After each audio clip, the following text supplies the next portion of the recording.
madilim, masukal, tahimik at mapanganib. Ito ang mga katangian ng isang gubat na mapanglaw at dito rin magsisimula ang kwento ng matamis na pag-iibigan nila Florante at Laura. Sa gitna ng gubat, may isang lalaking nakatali sa puno na animoy binugbog na paulit-ulit at hinabol ang kanyang hininga. Ang pangalan niya ay Florante. Habang nakatali sa puno, sinasabi niya ang kanyang mga nakaraan at isa na rito ang Albania. Isang kaharian kung saan siya isinilang na ngayoy nanganganib. O aking Diyos Ama, Nasaan ang iyong awa? Ako'y nananagoy, nakikiusap, humihingi ng tulong niyo. Patawarin niyo ako dahil hindi ko nagawang ipagtanggol ng ating kayaan laban sa taksil at walang awang si Adolfo. Tila yata wala nang nagmamahal sa akin. Napakapait ng aking buhay. Inagaw niya ang korona ng Haring Linsayo upang magawa niya ang kanyang ninanais. Pati si Duke Linsayo, ang aking ama, ay kanyang dinamay. Sandaling nanahimik si Florante dahil sa sama ng loob. Matapos manahimik ay muli siyang tumawag sa Panginoon. O aking Diyos Ama, tila yata di mo dinidinig ang aking mga panalangin sa iyo. Hindi ko tuloy maalis sa aking isipan na ayaw niyo na akong tulungan. Kung gayon, papaano na ako? Sino aking malalapitan at makakapitan kung ang Diyos mismo ay ayaw na akong tulungan? Paalam na Albania, aking sinilangan. Patawarin mo na lang ako dahil hindi kita nagpagtanggol. Paalam na bayan ko. Paalam din sa iyo, Adolfo Malupit, Laurang Taksil. Paalam na sa inyo. Habang nagdudusa si Florante sa gubat, isang gererong morong nagngangalang Aladin ang dumating sa gubat na pagod at naghahanap ng paghihingahan. O Pereda, o tadhanay kalupit mo, inagaw mo ang minamahal ko. Habang si Aladin ay umiiyak at nagdudusa, ay may narinig siyang tinig sa kagubatan at pagkatapos ay may nakita siyang lalaki. O ano yung tinig na aking naririnig? Tinig na naghihinagpis na tao. Sino kaya siya? Ako'y minamalas. Ako'y pinapahirapan sa kamay ng taksil na si Adolfo. Si Adolfo malupit at higit pa sa 5 kung malakit.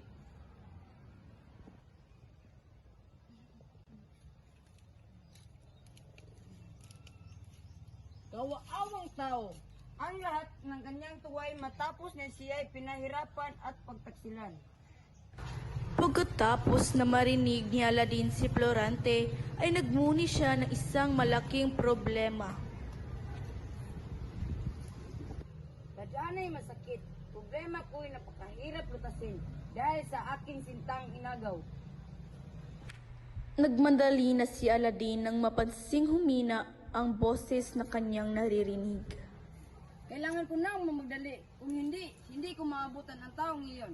Habang tumatakbo ay hinahawi niya ang mga sagabal sa pamamagitan ng kanyang kalis. Nang makita niya ang nakagapos ay napansin niyang may nakapalibot nitong 2 leon. Siya ay naghanda at nilusob ang mga leon. Pagkatapos niyang mapatay ang 2 leon ay pinakawalan niya si Florante.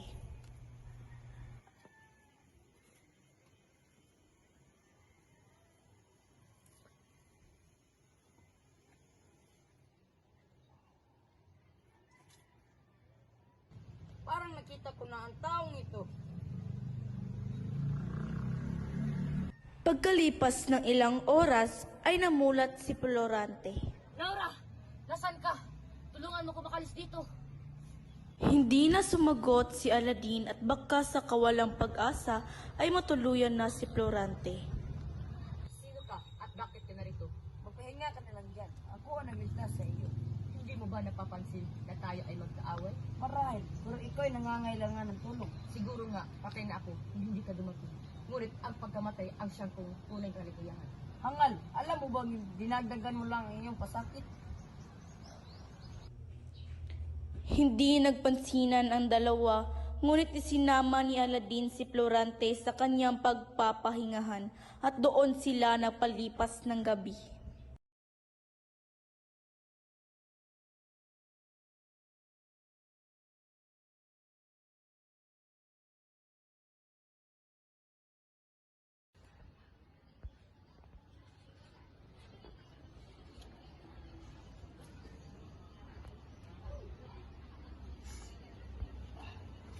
Pagdating ng umaga ay napansin ni Aladdin na malakas na si Florante kaya ito'y kanyang niyakap.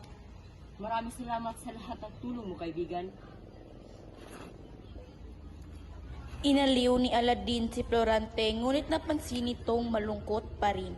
Ano ba iyong problema? Maari ko bang malaman? Sige, sisimulan ko noon ako ipinanganak. Ang dalawa ay naupo upang magkwentuhan.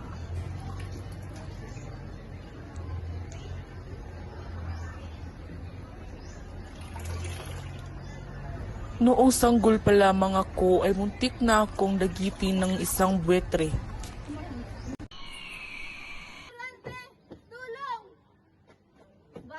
Nakita ng pinsan kong si Minalipon na ako'y dadakiti ng buwetre kaya dali-dali niya itong pinatay at napatay. Namang naglalakad ako ay kinuha ng isang aryon sa aking dibdib ang aking kupidong diamante.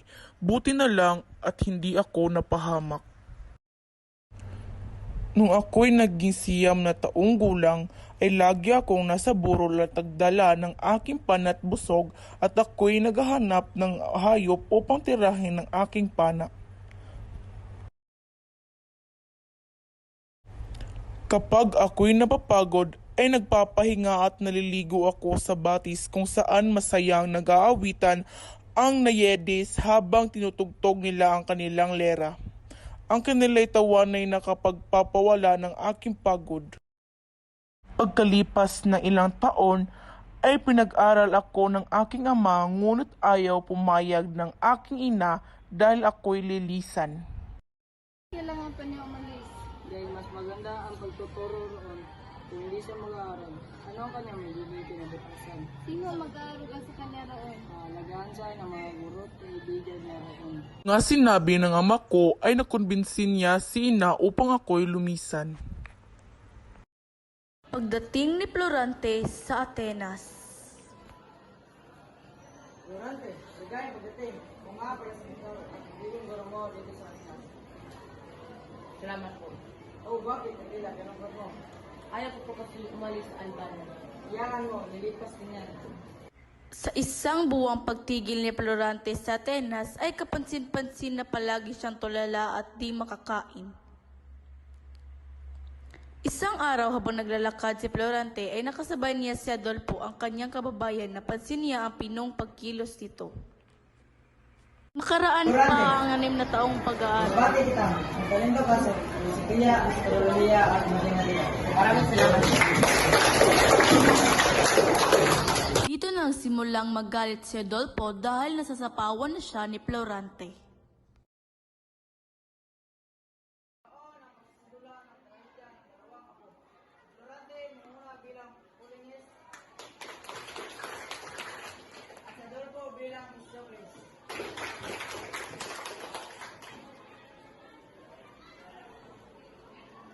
Nang magsimula na ang dula-dulaan, nanlisik ang mata ni Adolfo kay Florante. Ikaw ang sumira ng kapurihan ko. Dapat kang mamatay. Tigil mo ngayong kaibangan, Adolfo. Natapos ang pagdiriwang at di na nakita sa Adolfo.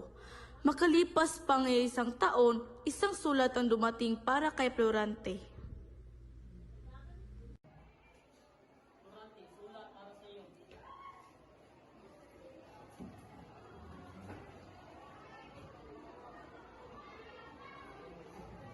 Hindi! Mahal na ina, bakit mo ako iniwan? Di man lang tayo nagkita sa matagal na panahon. Hindi! Hindi ka maaaring mamatay.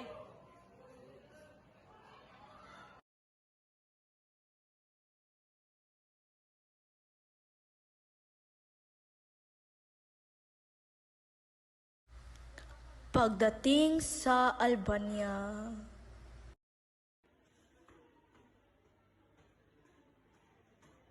O aking ama,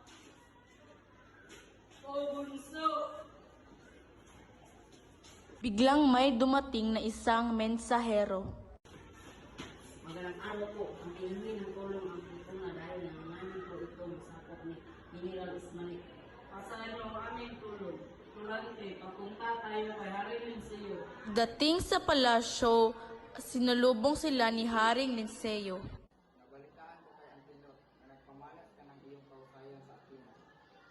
magdududa. Namana po ang kapangyarihan ng iyong ama. Maraming salamat po sa pupuri. Ginawa ko na po ang nararapat. Laya ni Florante si Laura sa hardin ng palasyo. Maaari ko bang malaman ang pangalan ng naging iyon? Siya nga pala ang aking anak na si Laura. Maiwan muna kita at kami ng iyong mga nag-usapan mo. Pumasok si Haring Linceo sa loob ng palasyo at nilapitan naman ni Florante si Laura. Magandang araw po, Prinsesa. Kanina pa kita napapansin. Magandang araw, Florante. Salamat sa pagpuli.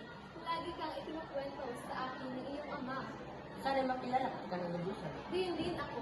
Ngunit ilang araw na lang ay aalis ka na rin. Oo nga, halika Laura. Pumasok na tayo at isimulan ang tigil.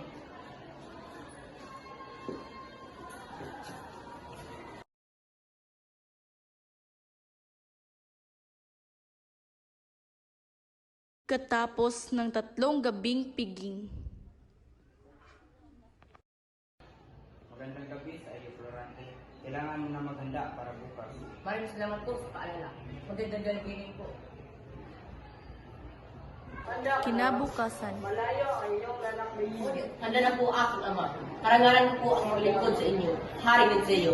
Mabuti kung ganon, mag-iingat ka. Salamat po.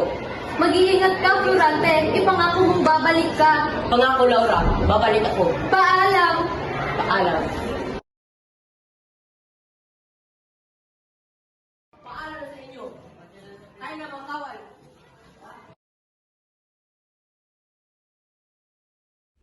pagdating ni Florante sa Cortona, nakita nila ang hugpo ni General Osmalik.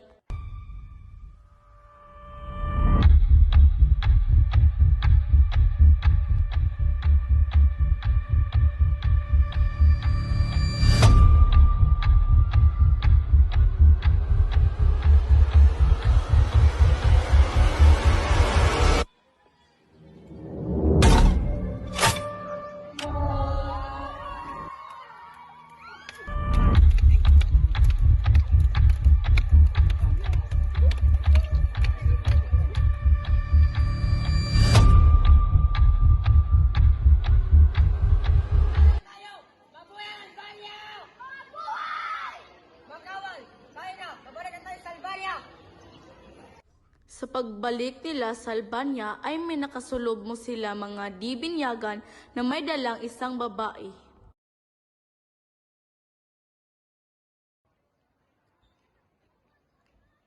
Sino kayo? Bakit kayo nandito? Kami taga-Albania. Kapal niyo ang babae yan! Sugod!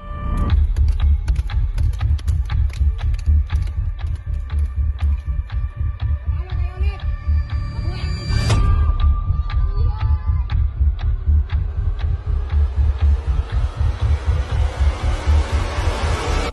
Walang galang na. Kailan kita nakikita rito, maaari ko bang malaman ang iyong pangalan? Ako ito, Florante, si Laura. Laura, bakit ka narito? Gusto ko lang malaman ang iyong kalagayan. Mabuting naman ako. Salamat sa pag-abala. Kumusta ka naman? Sana mabuti ka. Mabuti naman ako. Ngunit, Florante, kailangan ko ng iyong tulong. May bayang malapit dito na pinagtataguan ng murong dumagit sa aking ama. Iligtas mo siya. Paano kung may masamang mangyari sa kanya? Paano kung... Ako nang bahala.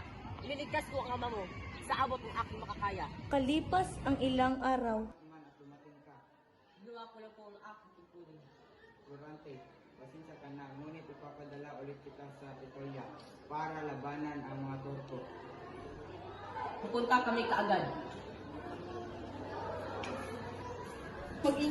makalipas ang ilang araw ng paglalakbay.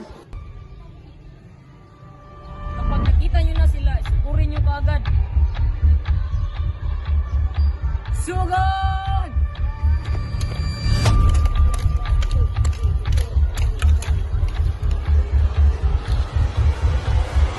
Makalipas ang ilang araw, General Frank, dala ko po ay isang sulat galing kay Harry. Maraming salamat. Maaari ka na umalis.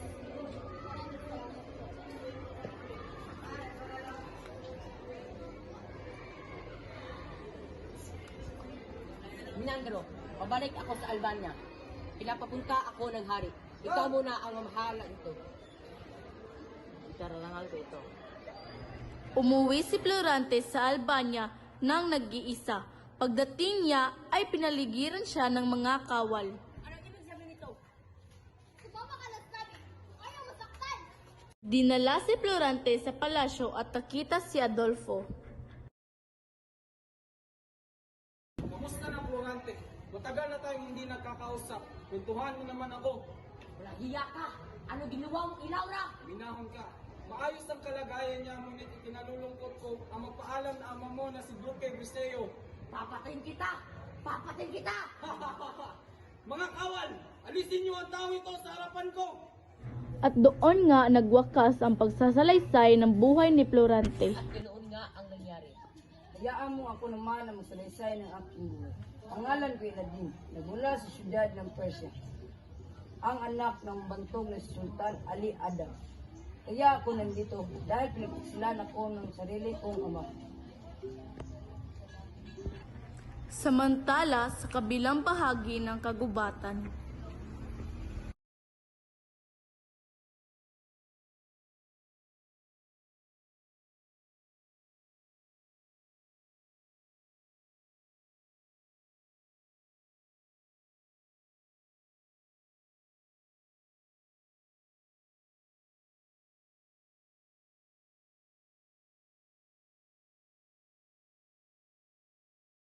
Gagawin mo sa akin.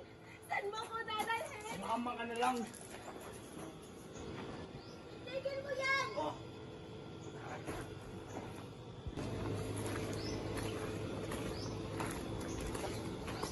Narinig mo ba ito? Nagkakarinig ka ba ng mga nag-uusap?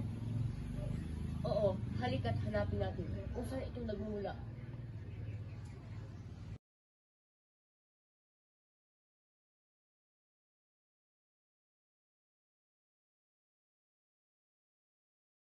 Mabalitaan ko na pupugutan ng ulo ang aking langay. Ako ay nagmamakaawa sa hari na huwag ito ipagod. Matapos nito, ako ay nagsuot ng isang garera upang magtakas sa kaharian. di nakatiis si Florante at Aladdin, kaagad nilang nilapitan ang kanilang sinisinta. Wari bang sapbik sa pagmamahal ng isa't isa. O Laura, aking sinta, kitagal natin din nagkita. Mahal ko! Pereda, aking sinta. Wala din! Paano ka napadpad dito, Laura? Hayaan mong ikwento ko ang mga nangyari sa akin sa bingit ng kamatayan. Nang ikaw ay mawala, naging magulo na ang bayan. Madalas akong pagtakaan ni Adolfo at higit pa dito, pinaslang niya ang aking amang hari at maging ang iyong ama na si Duque Briseo. Ako'y nahabag kay Laura nang makita ko siya niyang nagpaslangan ng Adolfo. Kaya kinuha ko ang busog at palaso at kinama ko sa dito ang walang pawang ito. Kay lupit ng tadhana sa ating lahat. Ngunit ngayon, masaya na tayong lahat at magkakasama. Matapos ang sandaling pag-uusap ay bumalik ang lahat sa Albania. Masaya ang mga tao na nakita silang maayos na nakabalik. Kaagad namang dinaos ang kasal ni na Florante at Laura at maging nina Aladdin at Pereda matapos sila ay kapwa magbinyagan.